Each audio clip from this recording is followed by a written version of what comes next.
Bueno, es un placer tenerlos a todos y a todas, todos y a todas. Hoy la doctora María Teresa Piñero nos va a hablar sobre geopandemia y nuevos enfoques teóricos, aporte para repensar el neoliberalismo. La doctora Piñero es abogada, doctora en Derecho y Ciencias Sociales y magíster en Relaciones Internacionales. Es prosecretaria de Relaciones Internacionales de la Facultad de Ciencias Sociales, investigadora categoría 1 del programa de incentivos, docente del doctorado en estudios internacionales y miembro del comité académico del doctorado en estudios internacionales. Su área de estudio es teoría y praxis de política latinoamericana desde la teoría crítica. Maisy, cuando quieras. Bueno, buenas tardes a todos. Muchas caras conocidas por otros eventos en los cuales nos hemos encontrado.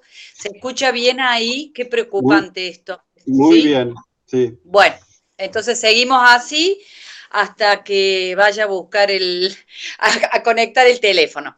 Bueno, la idea, les agradezco a las autoridades del doctorado, a Henry, a José, Luis, a, y a Ariel, sobre todo, que esta invitación para poder pensar algunas cuestiones y sobre todo plantear algunas hipótesis de trabajo. Yo en general en las clases planteo algunas hipótesis de trabajo, que es la que intento desarrollar, así que voy a tratar de hacerlo muy lentamente. Voy a tratar de hablar poco para que podamos dialogar un poco también después. Bueno, digamos, ¿cuál es mi idea en relación a este encuentro? ¿Qué es lo que yo quiero trabajar fundamentalmente?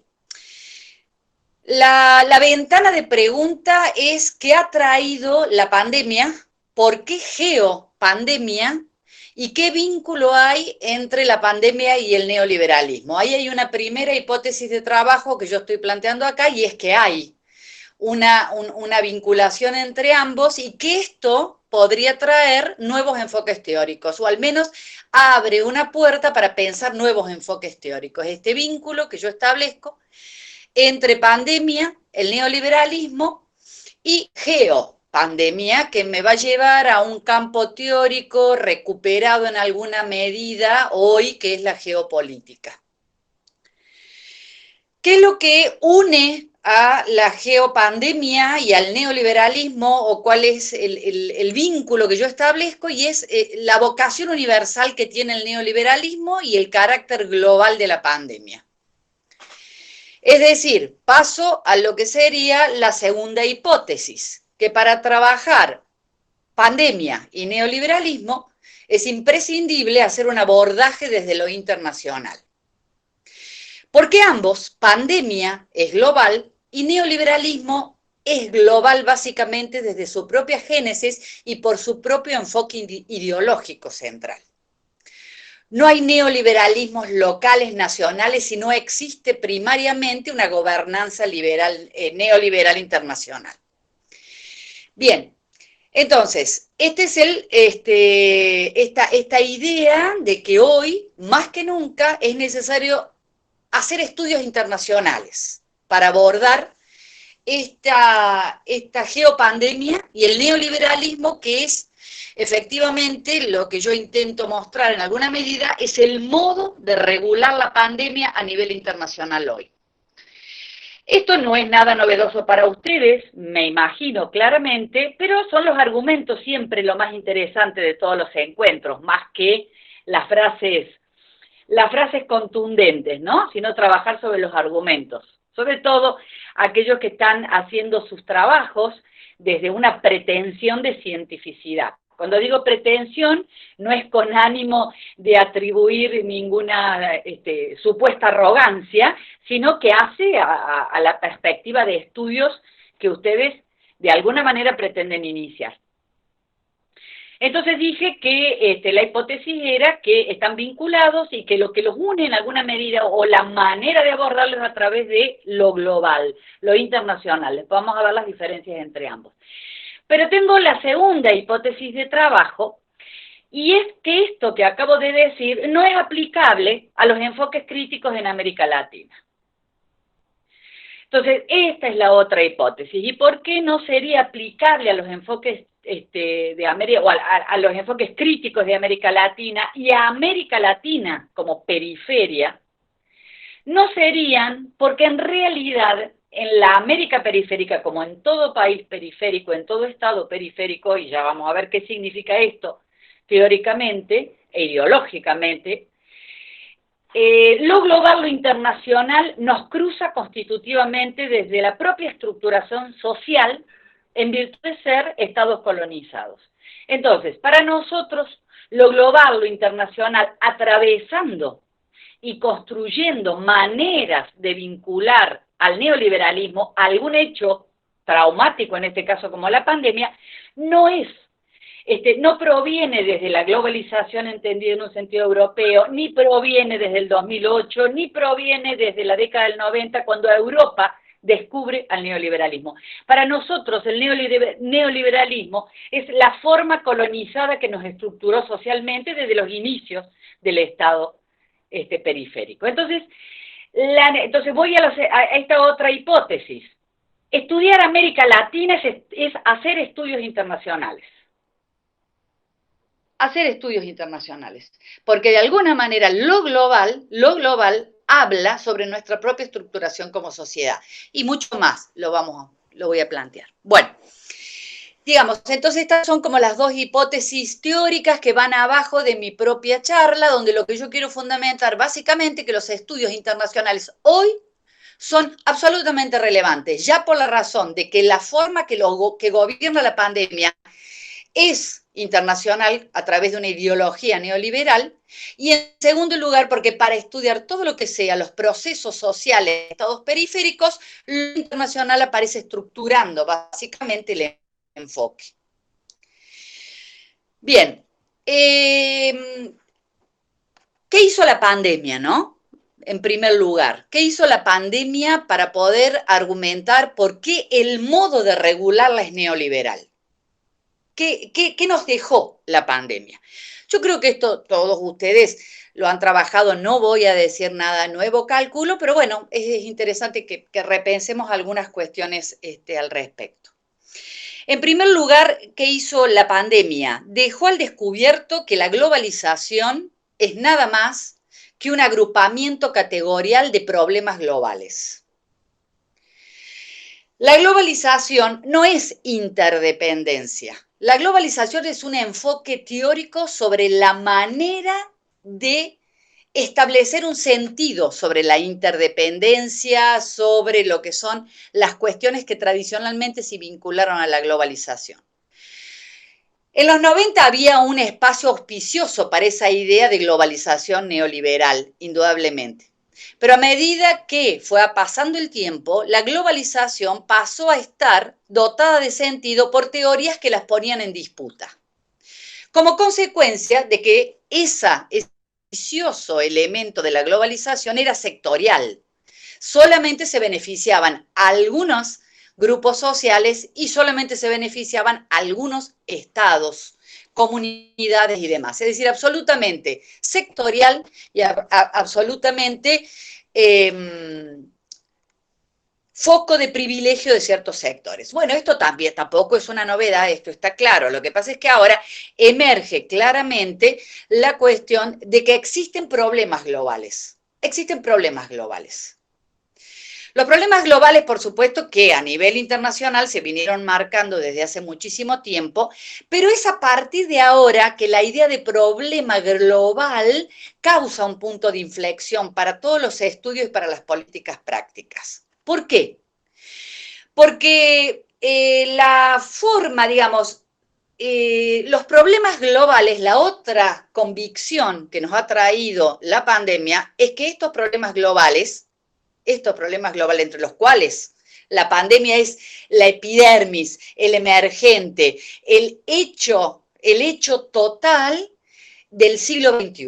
Vamos a ver qué implica esto. Así como, bueno, ya Chernobyl lo fue el del siglo XX, en términos justamente de ser un hecho total, ¿sí? Que no fue producto solo de maquinaciones o innovaciones tecnológicas como pueden ser los mercados de capitales o como pueden ser las cuestiones financieras tecnológicas, sino que Chernobyl fue, al igual que la pandemia, el efecto de un modo rizomático, ¿sí? Que tiene el capitalismo de estructurar el vínculo entre las personas, las cosas, ¿sí? Y los animales. Entonces, vuelvo a decir, si hay problemas globales, el segundo punto es que estos problemas globales son un efecto de un tipo de funcionamiento del capitalismo. No son el efecto del capitalismo, digo, son de un tipo de funcionamiento del capitalismo. Un tipo de funcionamiento. En esto después nos podemos detener si queremos, porque hay una diferencia entre neoliberalismo y capitalismo. El neoliberalismo es un modo, de regular un momento particular en el funcionamiento del capitalismo. Bien, entonces, se desprenden de un tipo de funcionamiento del capitalismo, de un estadio del capitalismo que es regulado de una determinada manera y que justamente, como dije, el efecto fundamental de este modo de regular y de este tipo de capitalismo de la actualidad produce justamente una relación rizomática entre el hombre y otras cosas y los animales. Esto a mí, bueno, yo como ustedes, y lo hemos hablado muchas veces con Harry, con quienes hemos compartido muchas cuestiones del libro, y también lo compartimos con Ariel, yo siempre estoy haciendo referencia a las series o a las películas, porque soy serie mani y me encanta. Bueno, entonces, la relación entre, y algunos de ustedes que han sido míos también lo han visto a esto. Hola Pampa, no la había visto a la Pampa. Mucho gusto. Entonces, ¿qué quiero decir con esto? Esta relación, hablando de las series, ¿ustedes vieron Years to Years? Que por supuesto me la recomendó Ariel. Years to Years es una serie distópica que fue pre-pandemia. Ariel, ¿de cuándo fue? ¿Del 2019 es Years to Years? Sí, 2019. 2019, ¿no? En Years, primera vez vi, no incorporé conceptualmente, sino que vi lo transhumano. Lo transhumano. Es decir, una persona que decide, por supuesto, no ubicarse en un marco binario, sino que además no ubicarse en el marco humano, en lo transhumano, en una unión con lo tecnológico, con los artefactos. Todavía no hemos visto, en la historia de nuestra civilización no hemos visto el efecto de este modo rizomático de funcionamiento del capitalismo entre los hombres y los artefactos. Pero sí hemos visto con la pandemia el modo rizomático de funcionamiento del capitalismo, ¿sí? A través justamente, del modo rizomático de articulación entre el hombre y la naturaleza, fundamentalmente el hombre y los animales. Esta forma, que es la zoonosis, según dicen los especialistas, la zoonosis, ¿no? Ese vínculo entre hombres y animales que nos ha traído de alguna manera, ha hecho emerger la pandemia. O de allí su síntesis. Ese paradigma de la zoonosis, según dicen que es esa unión, estos nuevos términos que citaban los especialistas hace muchísimo tiempo lo trabajaban, ¿no? Desde la concepción del antropoceno para trabajar la relación entre hombre y naturaleza hasta esta concepción de zoonosis, en la pregunta, en las articulaciones y vinculaciones que hace el hombre con los animales y los efectos que produce, ¿no? El efecto nocebo, otro término que nos ha traído la pandemia, ¿no? Y que llevamos a la sociología, no placebo, nocebo, que es un concepto más para las ciencias sociales, ¿no? El efecto nocebo es lo contrario al placebo. Bueno, Digo, en Year to Year vimos, y hoy vimos el primer efecto a nivel global de lo que es la zoonosis, ese enfoque, esa unión. Todavía no vimos el otro, el transhumano. Quizás sea el nuevo hecho global en poco tiempo si seguimos planteando un tipo de regulación del capitalismo en estos términos.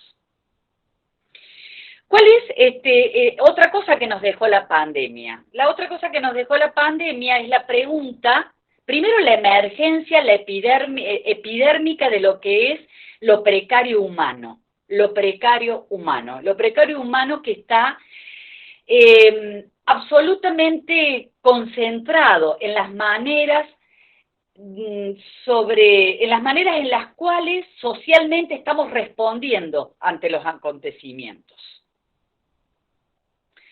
En pandemia, por supuesto, ¿no? Lo precario humano y la pregunta si va a hacer derivar formas políticas nuevas lo precario humano. ¿Qué quiero decir con lo precario humano? Lo precario humano lo hablo en el sentido de Butler, de Judith Butler, lo hablo en el sentido de Lorey, fundamentalmente, de donde he estado trabajando, la idea de lo precario humano y las formas de lo precario como la precarización, como una manera de gubernamentabilidad de lo humano y lo social. Entonces, lo precario humano hace referencia en estos autores a nuestra vida constitutiva. Y esto quiero que nos detengamos un poquito, porque lo precario humano no hace referencia a ninguna esencialidad del sujeto, sino que es ese sentimiento de amenaza, de inseguridad, de incerteza, que tiene que ver por la forma del lazo con lo social que tenemos como sujetos. Entonces, lo precario humano no es solo el miedo que ha emergido en pandemia en términos de inseguridad e incerteza, muy humano, claro que sí, sino que con lo precario humano, en términos políticos y en el sentido que le dan estas autoras, nos referimos a si esa sensación de inseguridad, de incerteza, vulnerabilidad, ¿dónde la pone el sujeto en este contexto? ¿Sí? Cuando desde esta perspectiva básicamente tiene que ver con la manera en que estructura su lazo social, es decir, con la manera en la cual está como sujeto en el mundo social. Esto puede parecer así conceptualmente como muy difícil, pero está íntimamente unido al neoliberalismo. ¿Por qué? Y apuro rápidamente una respuesta. Porque en contexto de pandemia, la emergencia de lo precario humano se está regulando al modo neoliberal. ¿Y cómo es ese modo de regulación neoliberal? Justamente consolidando esas formas individualistas, esas formas de desprecio hacia la política, esas formas de construcciones de autopreservación individual y en un sentido básicamente de un individualismo consumista. Entonces, ¿podría haber otras formas de regular lo precario humano? Sí, claro que podría haber otras formas políticas de acompañar lo precario humano. Bueno, ¿qué más trajo la pandemia? ¿Qué más trajo la pandemia en su vínculo con el neoliberalismo? ¿Y por qué el modo de regular el neoliberalismo? Porque el multilateralismo es estallado. Digamos, si hay algo que ha demostrado la pandemia, es que no hay formas asociativas entre los estados, ni entre las organizaciones, pero digamos los estados como unidades centrales, capaces de encontrar maneras de regular en un sentido más solidario, más humano, más políticamente correcto, que no sea aquel, ¿sí?, que finalmente decanta en maneras neoliberales de establecer su control y su solución a través del libre mercado. Entonces, el multilateralismo, y esto ustedes lo saben, desaparece digamos, cuando nosotros vimos en pandemia la primer derrota parcial del multilateralismo.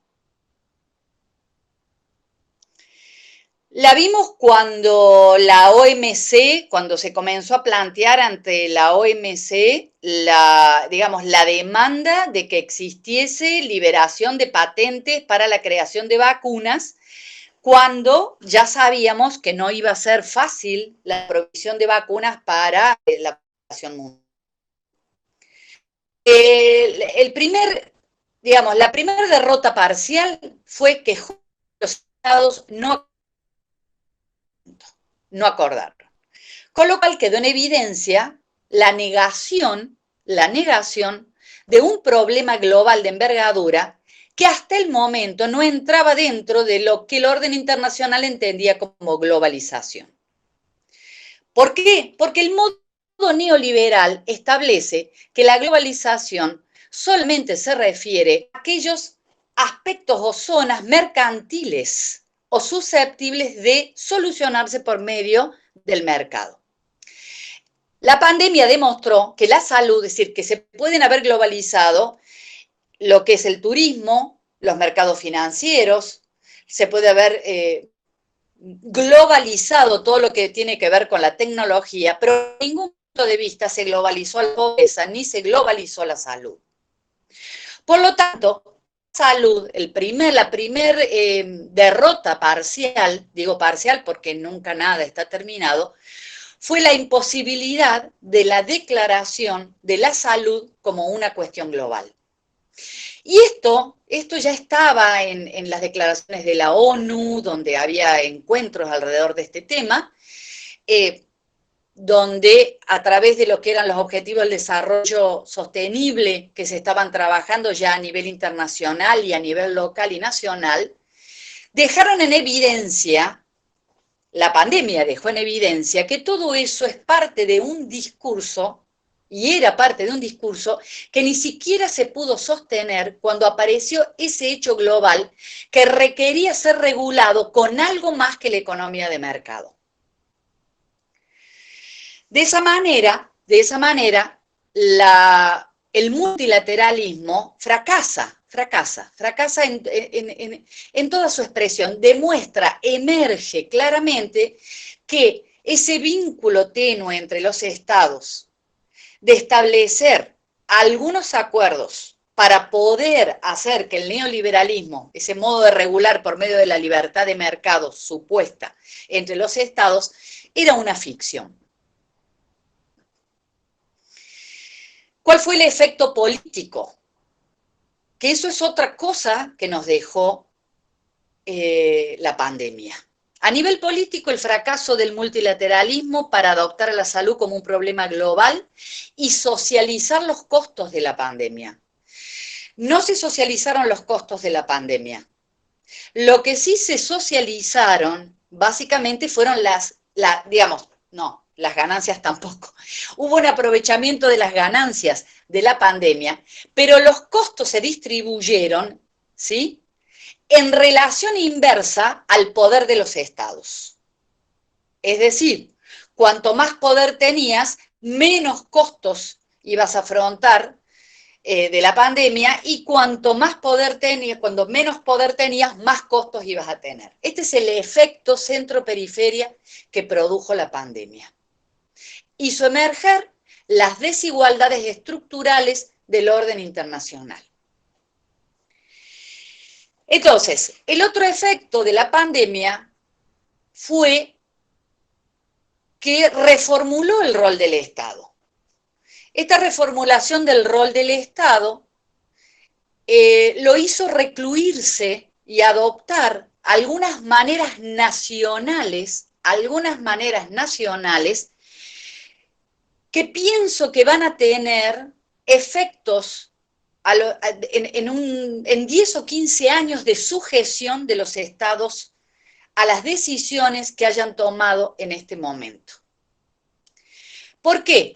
Porque el efecto político y a nivel internacional de la inexistencia del multilateralismo para poder hacer frente de una manera colectiva a la pandemia hizo que los estados tuvieran que recluirse en acuerdos bilaterales con sus otros, digamos. Sus otros podían ser otros estados organizaciones internacionales o actores transnacionales o internacionales particulares.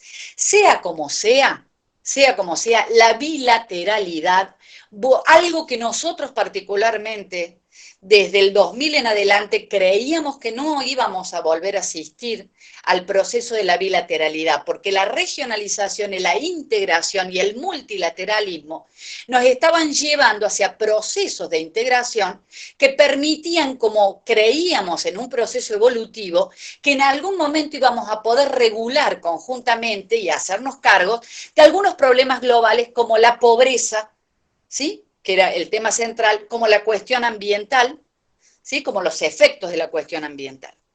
Sin embargo, no, y dimos un paso atrás, absolutamente desde el punto de vista político, a través de la bilateralidad.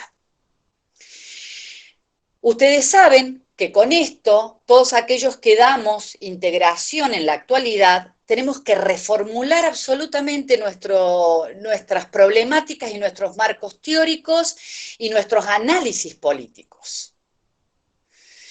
Porque la integración en este contexto está absolutamente en crisis, salvo aquella que ya estaba claramente estructurado con mucha fuerza, como el caso de la Unión Europea.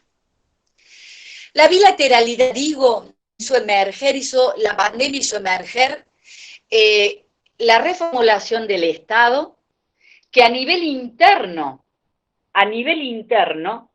tiene que hacerse cargo de construir formas políticas para hacerse cargo de lo precario humano a su interior, pero en un contexto de un orden internacional que sigue siendo neoliberal y que le hace pagar los costos inversamente proporcional al poder que tienen.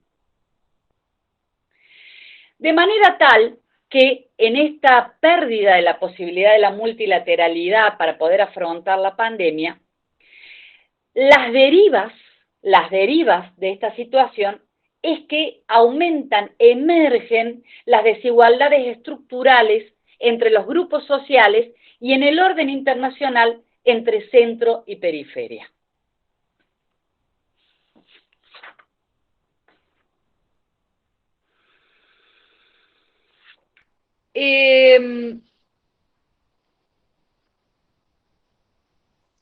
Esto implica, ¿qué quise decir cuando planteé que el modo de regulación neoliberal que se está realizando de la pandemia a nivel internacional y que como un efecto de cadena causal impacta entre centro y periferia, produciendo una reformulación de los estados nacionales que van a poder tener posibilidades de regular de una manera más o menos eficiente y justa, ¿sí?, pero ya dependiendo exclusivamente de los acuerdos bilaterales que puedan lograr en este contexto. ¿Se entendió esto? Digamos, ¿se entendió esta afirmación? En otras palabras, como periferia estamos atrapados. Como periferia estamos atrapados. Estamos atrapados por un orden neoliberal global que produce restricciones a las maneras nacionales de hacer frente a lo precario humano que ha hecho emerger la pandemia. Cuando digo lo precario humano, digo todo, y ya voy a ir a qué aspectos de lo precario humano, porque lo precario humano no es solamente la pobreza, la injusticia, a lo que estamos en este momento padeciendo, y voy a poner el foco en los estados latinoamericanos, ¿no? Y lo vemos claramente en la capacidad limitada para la provisión de vacunas. Pero lo precario humano es más que eso, porque lo precario humano implica, por parte de un Estado periférico, regular formas políticas que contengan a sujetos frente a un acontecimiento traumático con la pandemia que hasta modifica y permite otras formas de resistencia social que no estaban previstas en los modos de regulación.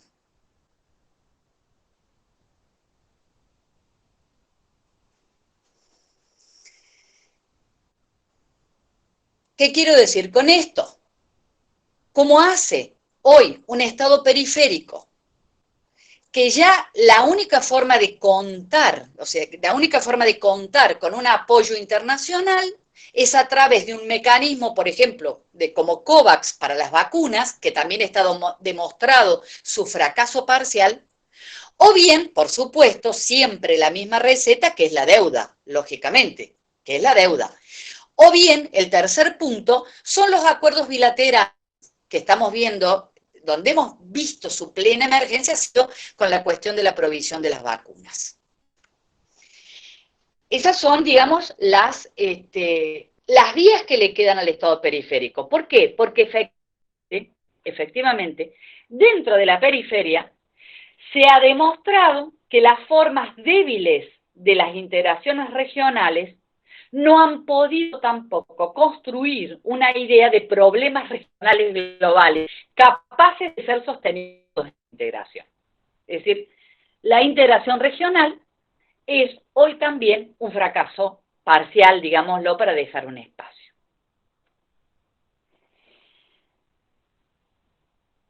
¿Y por qué digo entonces que estos, a nivel internacional, lo que está haciendo hoy los estados periféricos, que son básicamente los que a mí como objeto de estudio más me preocupan, y de mi propia perspectiva de teoría crítica, que es la que divide entre centro y periferia, ¿no?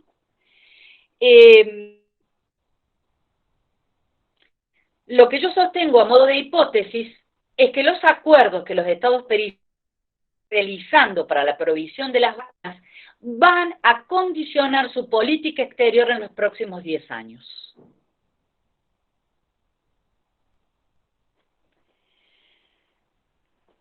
Los acuerdos sobre las vacunas es uno de los temas más interesantes e internacionales. Lo que estoy tratando de marcar a cada momento es que no hay manera de analizar todo esto sino a través de una perspectiva internacional, de estudios internacionales. Los acuerdos sobre las vacunas son sumamente interesantes. Ustedes saben que son confidenciales. Son confidenciales, los estados, todos los estados tienen leyes de administración pública que permiten la confidencialidad, ¿no? Si no, vemos a Assange y a tantos otros que justamente han violado los secretos de Estado. Todos los estados tienen leyes de la administración donde hay confidencialidad para ciertas negociaciones. No conoceremos cuáles son las condiciones por las cuales cada estado está negociando las vacunas. No las sabemos, porque además las vacunas se están negociando con 3 requisitos en general en todos los estados, pero en los periféricos esto tiene un efecto mucho mayor en la pobreza y en la desigualdad. Las 3 condiciones que tiene la negociación de las vacunas hoy bilateralmente, porque es allí el problema, si esto se hiciera multilateralmente no se le podría aplicar la Ley de Administración Pública Nacional para que los acuerdos fueran confidenciales. ¿Se comprende? No. En este caso, esta es la trampa que tienen los estados al tener que elegir la bilateralidad para la provisión de las vacunas y todo lo otro a lo cual se tiene que comprometer para poder lograr la provisión de vacunas, ¿no? Todos los otros acuerdos bilaterales. Las tres requisitos, las 3 condiciones que tienen los acuerdos bilaterales, ya sea con estados, ya sea con actores, como actores del mercado, como son los laboratorios privados y también los laboratorios en los cuales hay intervención del Estado, porque nunca son totalmente estatales y nunca son totalmente privados. Ustedes saben que las formas de composición del capital adquieren ribetes que no podíamos pensar ni siquiera en el siglo XX. Bueno, digo, las 3 requisitos, las 3 condiciones son lo que es la indemnidad, lo que es la prórroga de jurisdicción y lo que es la confidencialidad. Son 3 condiciones. La tiene Perú, la tiene Paraguay, la tiene Chile, la tiene absolutamente todos, los países. Digo los países periféricos porque allí el mayor problema. ¿Por qué digo el mayor problema? Porque, por ejemplo, la Unión Europea compró vacunas, o sea, pudo hacer un acuerdo supranacional para la compra de vacunas, con lo cual el cinturón protector ya está establecido. Ahí se le pone un freno, en alguna medida, a la ambición desmedida, digamos, o la codicia desmedida de los actores internacionales del libre mercado, como son los laboratorios. Entonces, pero los países periféricos quedamos absolutamente librados al acuerdo bilateral con los estados poderosos o centrales y con los actores centrales poderosos privados para todo lo que es el problema de la salud. Hoy, en contexto de pandemia, y vuelvo a repetir, más todos los otros acuerdos bilaterales que habrá que hacer y que hay que ir haciendo para sostener el primer acuerdo por la provisión de vacunas. De hecho, y no lo sabremos, quizás alguien tenga la información, para la primera compra de las Sputnik, ustedes saben que los acuerdos han podido, de alguna manera, destrabar algunos acuerdos comerciales que durante la época macrista estaban frenados entre Rusia y Argentina.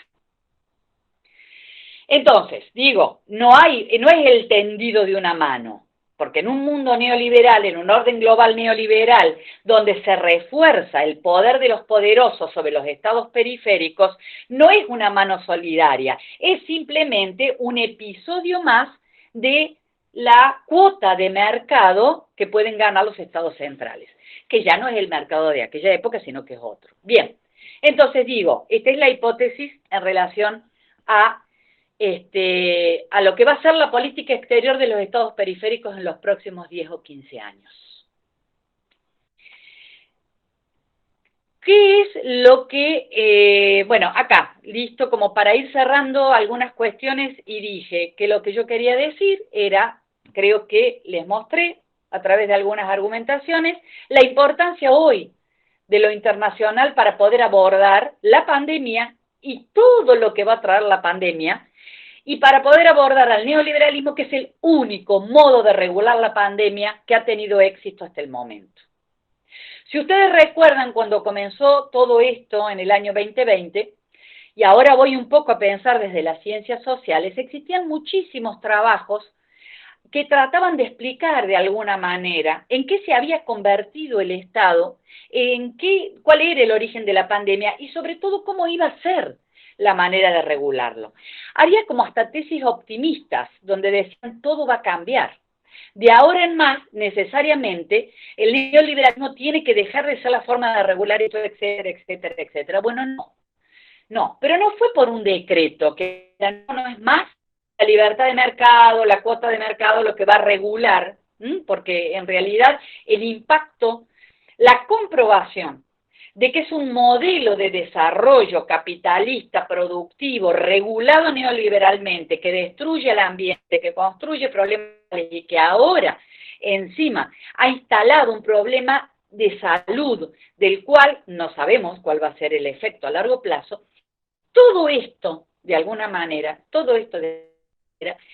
tiene que derivar en algo positivo, una especie de socialismo global.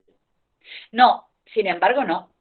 Se incrementó el modo neoliberal con sus impactos. Bien. Dije que era peor de que esto internacional que se evidenciaba en la vida, esto ya está instalado desde su propia constitución como Estado periférico. Y voy a dejar solo una afirmación al respecto. Desde la perspectiva que yo trabajo, que es desde teoría crítica, la distinción entre centro y periferia viene del lugar que tiene un Estado colonizado en el orden global. Es decir, desde esta perspectiva, desde el momento mismo de la colonización, los estados se constituyen en periféricos en la medida en que su modo de desarrollo capitalista es dependiente. Es dependiente. Es un modo de desarrollo capitalista que se estructura en base a ser una sociedad que produce con el objetivo de ubicar su producción en el mercado externo según las necesidades de los estados centrales. Esta es la perspectiva de teoría crítica que yo trabajo, es la perspectiva que no es la de las concepciones imperialismo, ni la del marxismo, ni siquiera la gramsciana pura, es la de los enfoques de la dependencia, de los enfoques auténticamente latinoamericanos para esto. Son las perspectivas decoloniales de nuestros autores y es más, son la tradición de todos aquellos que se fueron perdiendo a medida que fue avanzando el neoliberalismo y fue oprimiendo hasta la construcción de ciencias sociales emancipatorias. Entonces,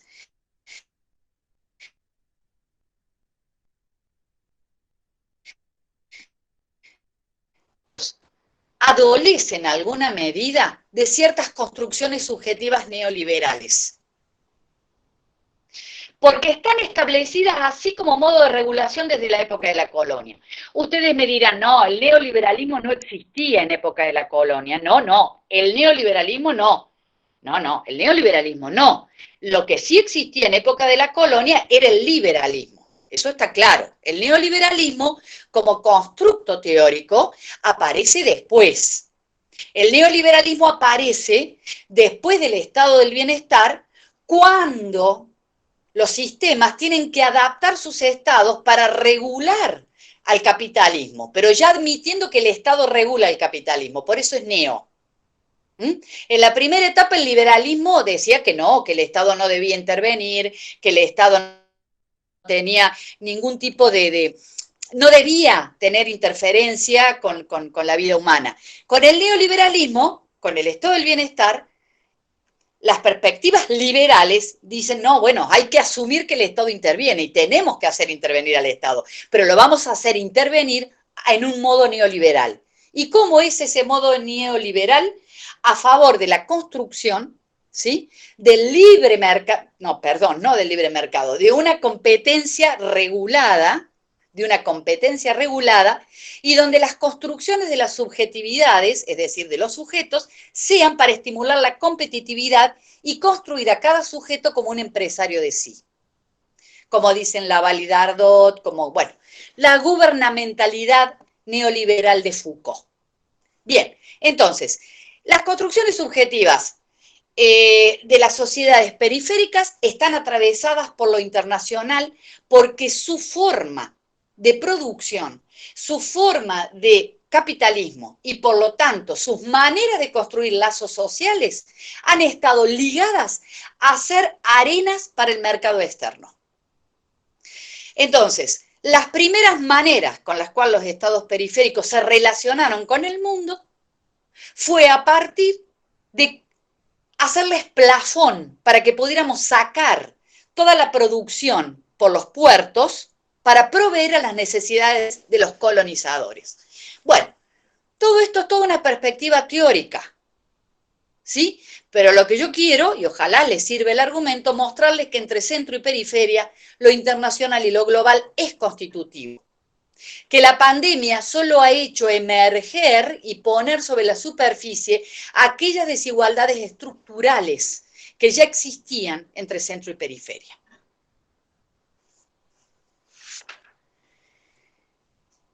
En términos de conocimiento de ciencia social, nos tenemos que hacer cargo de esto. Yo creo que la pandemia es un portal.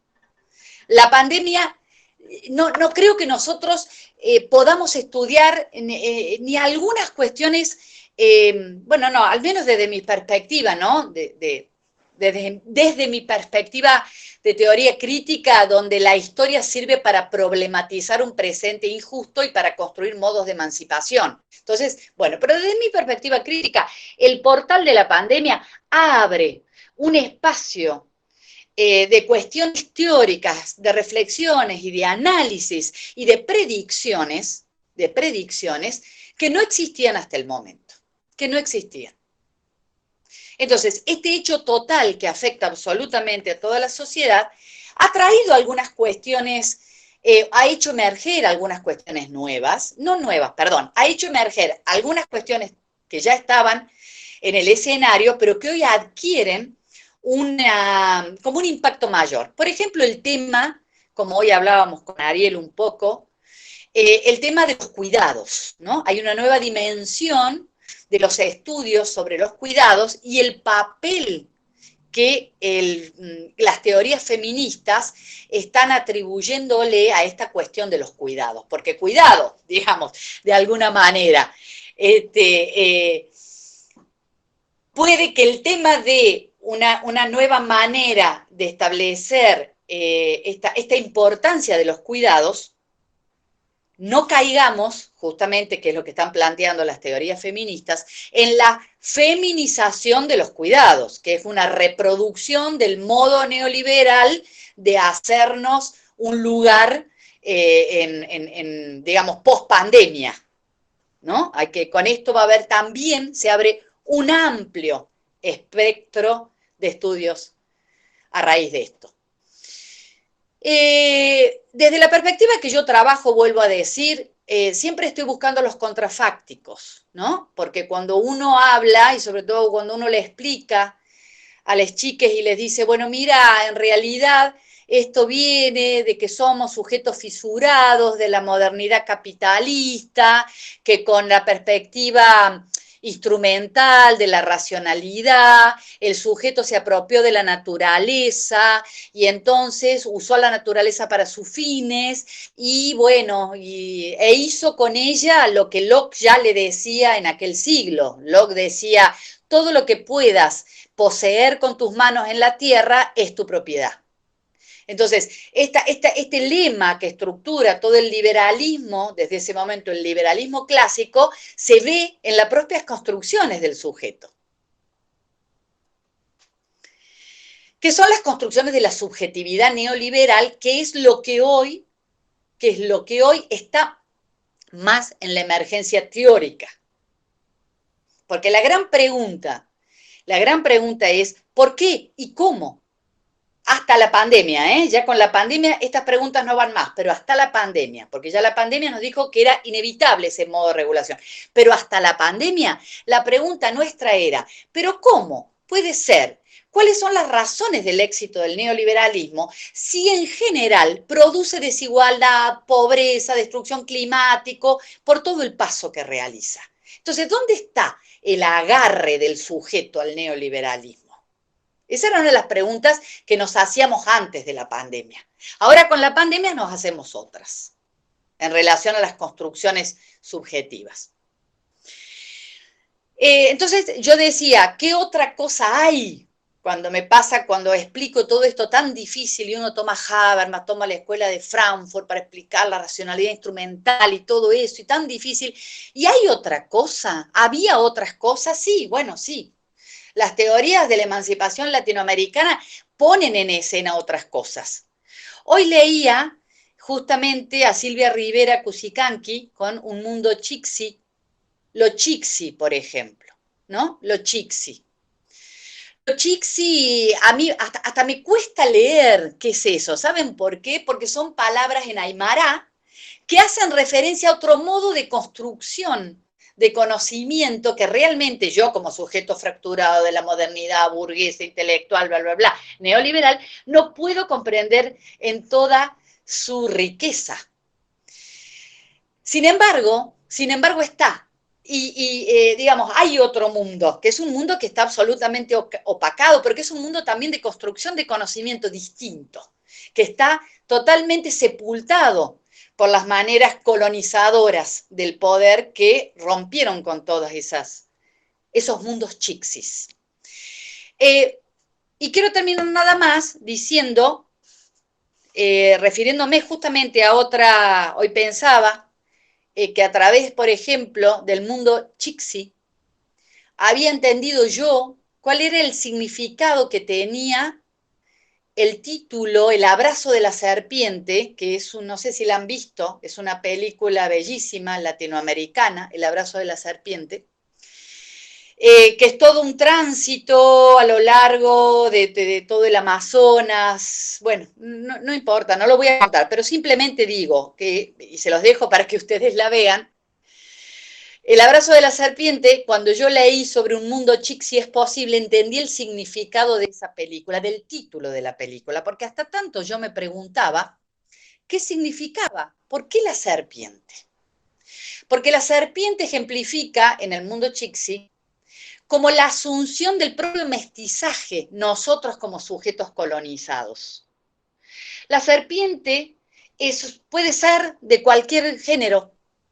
La serpiente emerge de la tierra, de las piedras y hasta puede caer.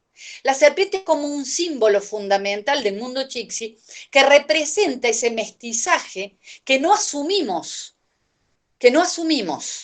como colonizados, que lo tomamos como un exterior constitutivo, como un efecto de un imperialismo marxista caduco para nuestras sociedades periféricas. Bueno, nada, los dejo con esto que creo que es suficiente para mí, con la imagen del abrazo de la serpiente, como me parece otras maneras justamente de poder pensar la pospandemia en los estados periféricos. Así que bueno, estoy abierta a los comentarios, a las preguntas, a lo que sea necesario. Gracias, Maisy.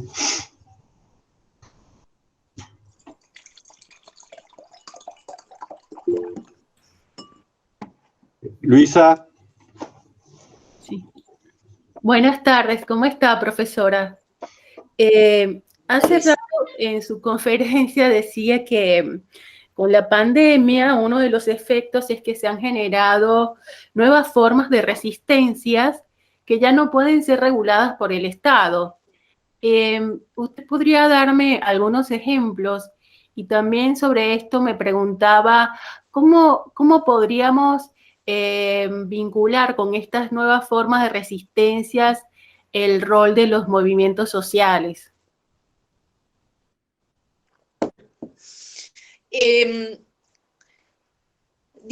Están puestas en tensión las formas de regulación. ¿Dónde estamos viendo que no están pudiendo? Básicamente, y creo que todos lo estamos sintiendo, ¿no? Podemos clarificar de una manera total y poder simplificarlo, ¿qué es lo que hoy la gente quiere cuando va a protestar en contexto de pandemia? ¿Podemos identificar claramente qué es lo que allí ocurre? Se pide por una parte mayores restricciones, pero por otra parte, los sujetos, las personas, lo que están requiriendo y quejándose es de la restricción a las libertades individuales, pero se asume que la única manera de controlar esto es a través de ciertas restricciones. A su vez, parece que hay un ámbito ingobernable que ha emergido con la pandemia, que es ese ámbito de autopreservación de las personas que la identifican con ejercicio de la libertad. Entonces, Luisa, los modos de resistencia, lamentablemente, no están siendo canalizados colectivamente a través de todas las asociaciones o los grupos o los espacios comunitarios que los sujetos teníamos, de alguna manera. Están siendo, emergen como una forma de resistencia que típicamente tiene que ver con estar transitando hechos traumáticos como es la pandemia. Entonces, no va a ser fácil regular y contener esto. Y esto va a tener también impacto en las legitimidades gubernamentales, en las cuestiones políticas, evidentemente. ¿Qué se le pide hoy al gobierno? Luisa o cualquiera, ¿qué se le pide? Se le pide que reduzca la incerteza, que reduzca lo precario humano, ¿sí? Es decir, que nos dé seguridad, que nos dé contención, que se haga cargo de lo precario humano, pero sin embargo, con todo lo que va haciendo, digo el gobierno, como digo, no me estoy refiriendo a un gobierno en particular, esto está ocurriendo en todas partes del mundo, en todas partes del mundo. Y a su vez, hay fuertes resistencias a los modos con los cuales nos están proveyendo seguridad. Porque nosotros creemos que el tema de la pandemia, en realidad, o estas formas de resistencia, Luisa, pertenecen solamente a la Argentina o a los estados periféricos, pero esto está ocurriendo en todas partes del mundo. Es decir, hoy, aquel que tiene a su cargo la conducción del Estado se para frente a la sociedad y dice, por favor, ¿qué quieren? Lo precario humano hoy está difícil de ser sostenido. ¿Por qué? Porque en realidad, y ahí voy a decir algo que es como difícil de entender, pero bueno, voy a tratar de decirlo tranquilamente. Zygmunt Bauman y el propio Feierstein, que está trabajando la pandemia como un hecho traumático que tiene grandes repercusiones en la acción social. En la acción social, están marcando que ese espacio de resistencia contradictorio a simple vista, que es Estado protéjame, pero los modos con los cuales me protege no son suficientes y los aborrezco porque me ponen en cuestión como sujeto, en mi libertad y en mi productividad. Todo esto es lógico. Ahora, lo que está diciendo, por ejemplo, Feierstein, es que tiene que ver eso también con un modo de construcción en el cual nos hacen volver la pandemia a los modos originarios donde el sujeto y la autopreservación era totalmente individual. Es decir, en el camino perdimos la asociatividad. Entonces, a ver, Luisa, yo creo que todo esto lo vamos a tener que ver con otras categorías. Con otras categorías. Este portal que nos abre la pandemia y que nos hable lo precario humano, ¿sí? En un contexto ya de una construcción subjetiva de fuerte incidencia neoliberal, no terminé la idea recién, pero voy a decir así simplemente. A partir, digamos, Feierstein recuerda que el sujeto neoliberal es un sujeto que ejerce constantemente su identidad en términos de reservorio de derechos. Digamos, el sujeto neoliberal considera que él es solamente un conjunto de derechos en el mundo. Exacto, y ese primer derecho es la libertad. Esa primera instancia de estructuración subjetiva es muy difícil de satisfacer en un contexto de pandemia y más aún con restricciones como debe poner un Estado para contener lo precario humano. Es complejo, Luisa. Yo creo que cada cosa, digamos, si vos me preguntas hacia adelante cómo van a ser las resistencias sociales, para mí el movimentismo va a ser un movimentismo transnacional alrededor de los grandes problemas globales. Pero me parece que en este momento lo nacional va a quedar muy endogámicamente metamorfoseada la cuestión de los gremios, las asociaciones y las maneras colectivas. Maise. Sí. Gracias, profesora. En otra época, en una situación de pandemia y surgiendo posibilidades de vacunación, el Estado tomaba la iniciativa de la obligatoriedad de la vacunación. Ahora no hay Estado que haya obligado o haya puesto la obligación de la vacunación para proteger a la sociedad. Eso tiene algo que ver con cierta concepción y la permeabilización en la sociedad del neoliberalismo, el individualismo acérrimo, pero que también hay una contradicción, como vos decís, cuando el individuo exige protección. Absolutamente, Henry, absolutamente. Que no, yo cuando digo contradicción es como simplificamos los términos, porque contradicción es como si fuera algo racional, y esto, lo precario humano, es una cuestión que circula por otro lado, pero es lo que vos decís. Ahora, yo digo... Parece un razonamiento psicótico directamente. Bueno, eso es lo que yo te quiero decir. Los estudios de la pandemia hoy como hecho traumático, que creo que hay que tenerlo en cuenta para cualquier análisis de lo social en la actualidad, están marcando que los modos en los cuales los sujetos actúan frente a hechos traumáticos como esto, y para eso se toman los estudios sobre el genocidio, sobre los genocidios fundamentalmente, o sobre las grandes catástrofes, ¿no? En esos casos hay muchas maneras de reacción. Este autor lo ejemplifica con Trump. Trump vendría a ser como la ejemplificación de aquel sujeto que parece loco, parece esquizofrénico, porque tiene todas las conductas que socialmente podemos tener en momentos de hechos totales pandémicos como este. Por ejemplo, la negación, la utilización de falsas analogías, la proyección en el otro de los problemas, digamos, la proyección en el otro de aquello que, o sea, las cosas que yo le atribuyo al otro, que son las que estoy sintiendo.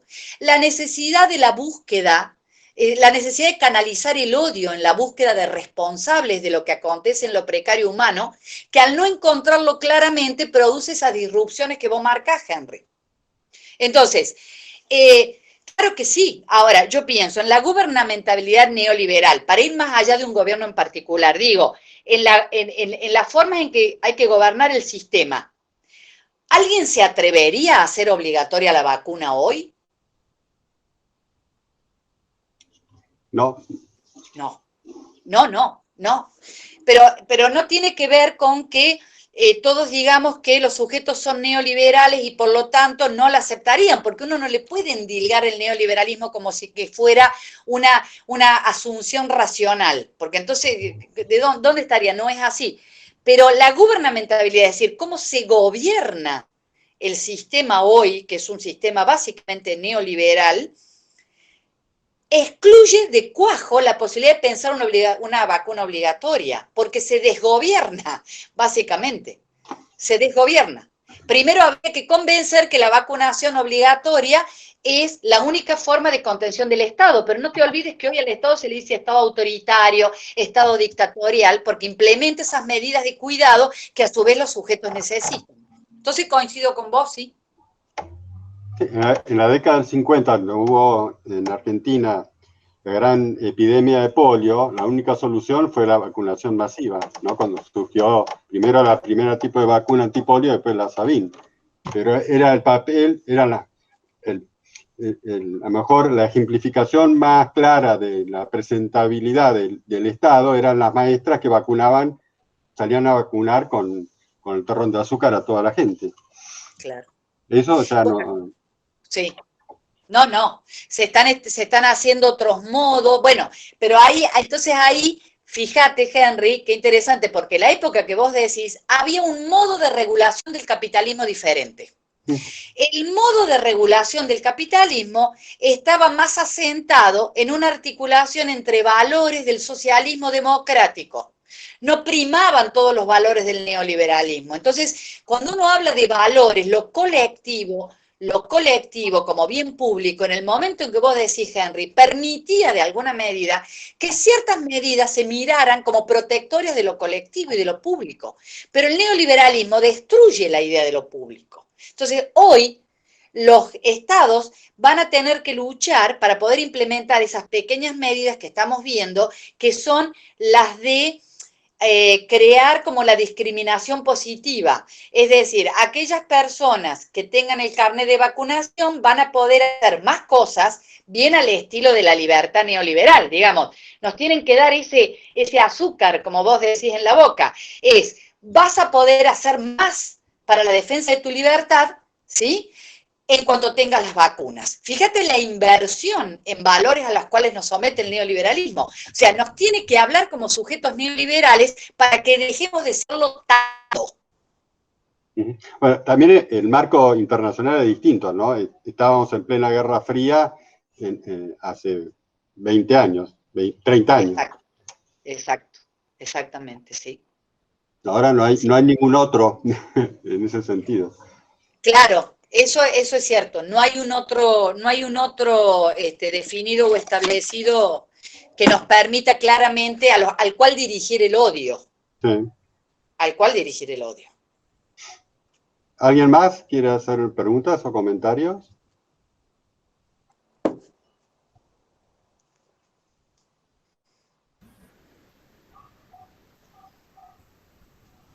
Henry, ¿puedo hacer una pequeña observación?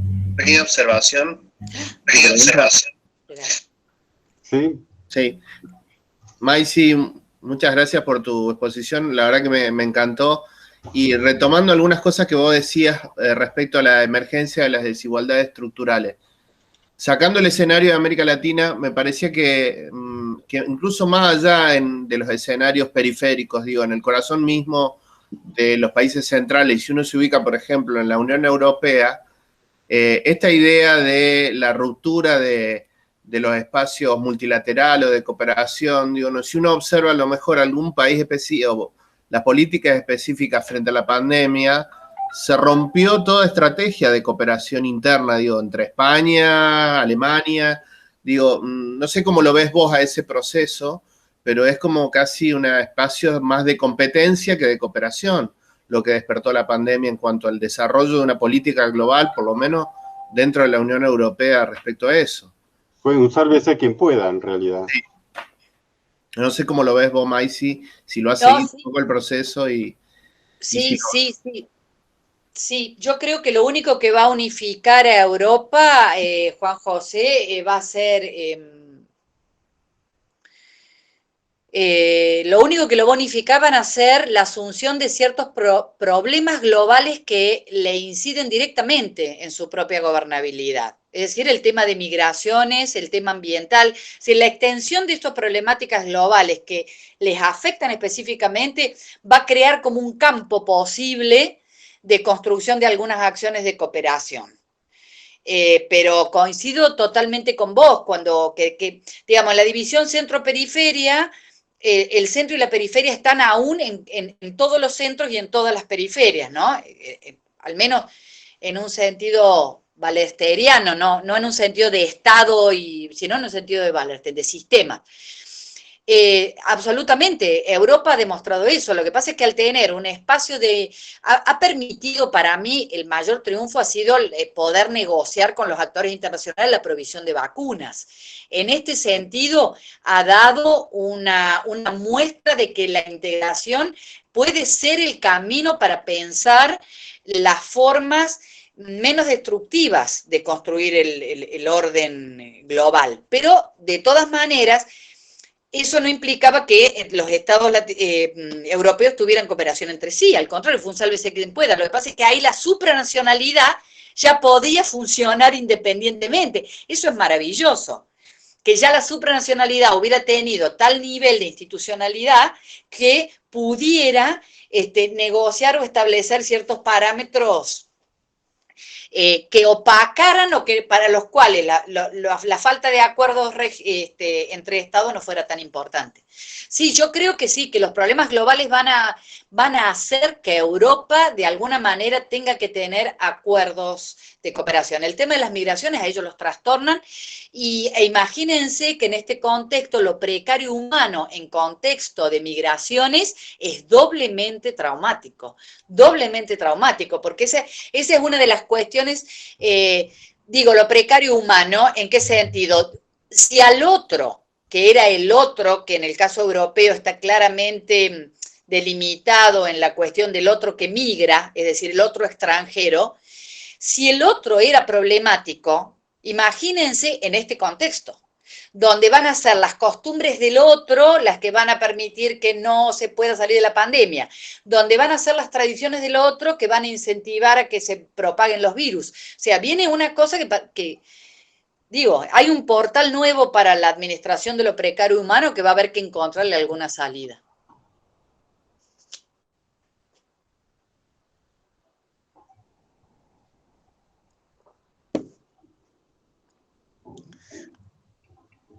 ¿Alguna otra pregunta? Sí, siguiendo un poco la línea y lo que estaban expresando también, el tema de las migraciones y cómo el cambio climático ocupa o sea, esto estoy tratando de pensar en función de todo lo que acabo de escuchar y ubicar el cambio climático como también un aspecto que vincula también en este momento, pensando en este multilateralismo y estas cuestiones de cooperación que no se están llevando a cabo, el tema de los objetivos de desarrollo sostenible. Hay como una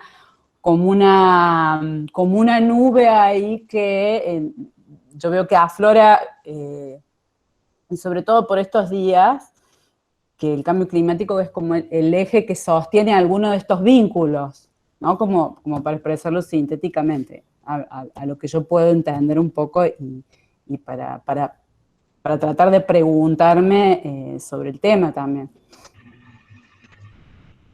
A mí me parece, Patricia, que lo interesante es verlo a todo esto como problemas globales y vamos a tener que a cada problema global construirlo como un objeto de estudio que tiene, que va a tener que ser construido a partir de las miradas que de diferentes lugares están haciendo. Por ejemplo, digo, el problema no es cambio climático. El problema no es ese, el problema es destrucción ambiental. Entonces, digo, destrucción ambiental presupone un enfoque de antropoceno hoy.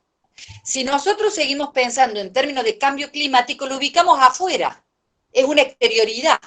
Por eso el enfoque de antropoceno sustituye el concepto cambio climático. Me parece que fuera cambio climático un efecto de la naturaleza que nos produce determinadas consecuencias socioambientales. Y el enfoque del antropoceno te dice, no señor, es el vínculo del hombre, es lo que decíamos al principio, que la pandemia lo ha hecho emerger como una locura.